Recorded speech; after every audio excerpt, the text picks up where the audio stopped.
And the gray skies fade to black. The waves splash and set me off track, so my vessel might crash or collapse. When I'm attacked and start wrestling in my head with these bad memories from my past, I'm aware of my guilt, overwhelmed in the smell of my blood as the sharks that surround me cast under a spell. They waited for me to fall, but when I fell, the water got still. And the blood that was spilled protects me. It's the same blood that cleansed me, my only defense against my nemesis. Now I can rest, knowing that nothing can come against me unless the Father gives consent. Evil intentions will not disturb God's purposes or interfere. So who shall I fear if my anchor is secure? Learning to consider it pure joy when I'm facing tribulations, praising God instead of complaining or getting overtaken with bitterness.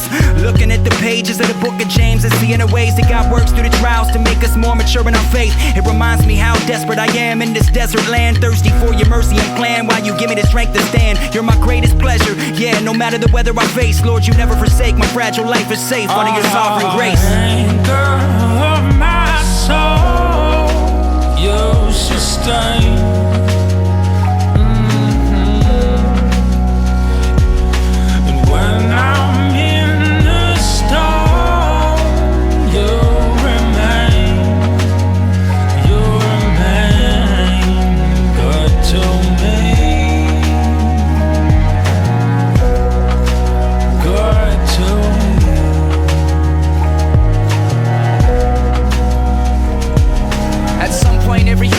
Right in the eyes of agony, and through tragedy asks himself, how can this happen to me? You might be the type with enough insight to hold on for your dear life, but slip because your grip is not as tight as you might like. You ain't immune to it, nah. And if you're true to yourself, then you ain't new to it. Trusted in self, lusted and lured to it. So when the darkness overwhelms me and the tide of life rises and swells, it as well as what compels me.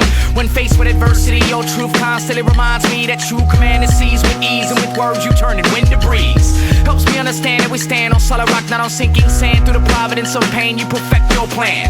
Predestined to be tested when it works in the words of God. Cooperate and educate man in a great gift of grace and faith. And even though it's obvious when my outlook's ominous, you bound my heart and my conscience and gave me a constant calmness. So when the pain comes like rain from the parts of life that maintains its strain, I can put my trust in the hands that sustain. It's profound with all these sinking ships around me. He surrounds me and he anchors me with his grace abounding.